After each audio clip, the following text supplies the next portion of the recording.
बडीशेप अत्यंत सुवासिक व देखणे अशा बडीशेपेच्या रोपाला येणाऱ्या तुऱ्यांना पिवळी फुले येतात. या फुलांमध्येच बडीशेपेचे दाणे असतात. आपल्याकडे मुखशुद्धीसाठी या बडीशेपेचा वापर केला जातो. उष्ण प्रकृती असणाऱ्यांना उन्हाळ्यात उष्णतेचा त्रास होतो अशांनी रात्री बडीशेप पाण्यात भिजत घालून सकाळी ते पाणी प्यावे. कोठ्यामधील उष्णता नाहीशी होते. बडीशेपेची पुरचुंडी पाण्यात ठेवून ते पाणी आजारी माणसांना प्यायला देणे गुणकारी ठरते.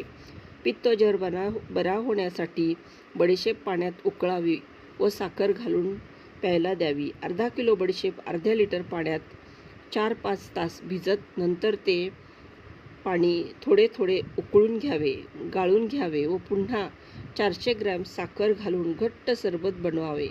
उष्णतेचा त्रास होणाऱ्यांनी हे सरबत घेतले असता फायदा होतो. बडीशेप आवळासार, गंधक, ज्येष्ठ मध 100 ग्रॅम, यात सोनामुखी 25 ते 30 ग्रॅम घालावी. तसेच 60-70 ग्रॅम साखर घालून हे मिश्रण चांगले वस्त्रगाळ बारीक करावे. झोपताना गरम पाण्याबरोबर हे चूर्ण घेतले असता मलावरोध, मुरडा, अतिरिक्त उष्णता, रक्तविकार आदी विकार दूर होतात. उष्णतेचा खोकला झाला असता बडीशेप व खडीसाखरेचे चूर्ण तोंडात ठेवून त्याचा वारंवार रस प्यावा. आम्लपित्ताचा त्रास होत असल्यास बडीशेपेचा काढा करून प्यावा किंवा सुंठ बडीशेप गरम करून त्याचे चूर्ण कोमट पाण्याबरोबर घ्यावे. अपचनाचा त्रास होत असल्यास बडीशेप चावून खावी. बडीशेपेचा अर्क घेतल्याने पचन होते.